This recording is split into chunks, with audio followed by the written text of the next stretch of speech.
অনেকদিন যাবৎ আপনাদের ভাইয়াকে বলেছিলাম মাছ কিন্তু একদমই শেষ পর্যায়ে মাছ আনতে হবে।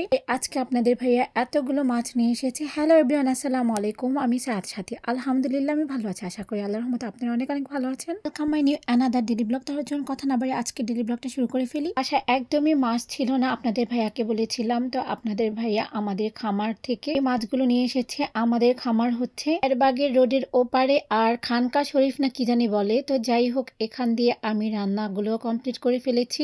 বাঁধাকপি ভাজি করেছি আর বেগুন আলু শিম দিয়ে একটা শুটকি তরকারি রান্না করেছি। আগে তরকারি ছিল। আর আমি একদমই মাছ তেমন করতে পারি না, আমার মাছ করতে একদমই ভালো লাগে না। তো যাই হোক, আমি নিচতলার ভাড়াটিয়াকে বললাম আমার মাছগুলো সুন্দরভাবে কেটে ধুয়ে দিবে। সে আমাকে বললো মামি সমস্যা নেই, আমি সব মাছ কেটে ধুয়ে দিব।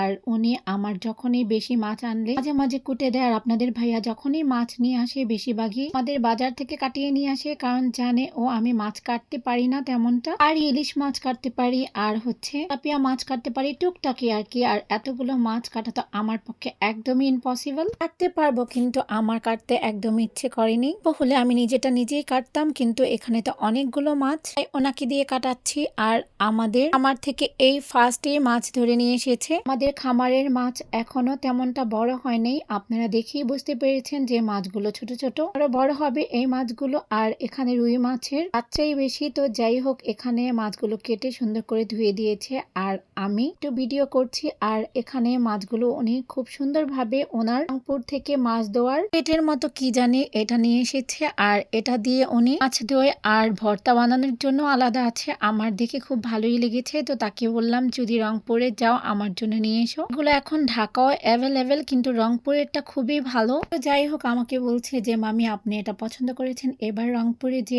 আপনার জন্য আগে এটা কিনবো। কিন্তু উনি আমাকে নাম বলেছে, কিন্তু আমি নামটা ভুলে গিয়েছি। যাই হোক, এই কড়াইটার নাম কি বলা হয় আপনারা যদি কেউ জেনে থাকেন প্লিজ কমেন্ট সেকশনে কমেন্ট করে জানাবেন। আপনাদের কমেন্ট পেলে আমিও নামটা জেনে যাব। তো যাই হোক, এখন আমার মাছগুলো খুব পরিষ্কার ভাবে ধুয়ে দিচ্ছে। আর এমনিতেও সে অনেক পরিষ্কার। আমার বাসার ছাদ, আমার নিচের উঠান সবকিছুই উনি প্রতিদিন একদমই পরিষ্কার করে রাখে।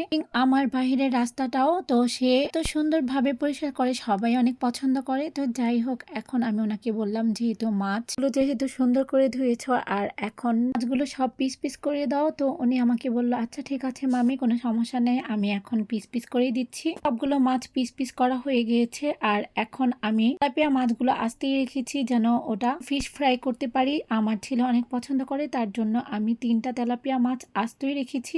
এখন আবারও মাছগুলো ধুচ্ছে। আর ধোয়ার পর আমি তাকে কিছু পলি ব্যাগ দিয়েছি যে এগুলো পাতলা করে করে দাও যেন ফ্রিজে রেখে দিতে পারি, তাহলে একটু সুবিধা হবে আর আমার মাছগুলো ধরতে হবে না। তো সে এখন পটলা করে তেলের মধ্যে রেখে দিচ্ছে আর যেন ফ্রিজে রেখে দিতে পারি, যেন আমার হাতটা আর নোংরা যেন না হয়। তো যাই হোক, আমার কাজকর্ম সবই শেষ আর দুপুরে লাঞ্চটা করে নিয়েছি অফ ক্যামেরাতে। এখন আমি মাছগুলো ফ্রিজে রেখে দিব আর কেলে একটু বাইরে যাব, তো তার জন্য একটু তাড়াহুড়া করছি। তো যাই হোক, আমি আমার কাজ সেরে বাসায় চলে এসেছি। আর আমার ছেলে আমাকে বলে দিয়েছে আসার সময় আম্মু শর্মা নিয়ে এসো। ছেলের কথা মতো শর্মা নিয়ে এসেছি। ছেলে শর্মা অনেক পছন্দ করে, এখন শর্মাও খেয়ে নিবে। আর আপনারা যারা ফেসবুক পেজ থেকে আমার ভিডিওটা দেখে থাকেন লাইক কমেন্ট এন্ড শেয়ার করবেন, ফলো বাটনে ক্লিক করতে কিন্তু ভুলবেন না। আর যারা ইউটিউব চ্যানেল থেকে আমার ভিডিওটা দেখে থাকেন ঠিক করে লাইক এন্ড সাবস্ক্রাইব করবেন, বেল আইকনে ক্লিক করতে কিন্তু ভুলবেন না। আজকে ডেইলি ব্লগটি এখানেই শেষ করছি। ভালো থাকবেন সবাই, আল্লাহ হাফেজ।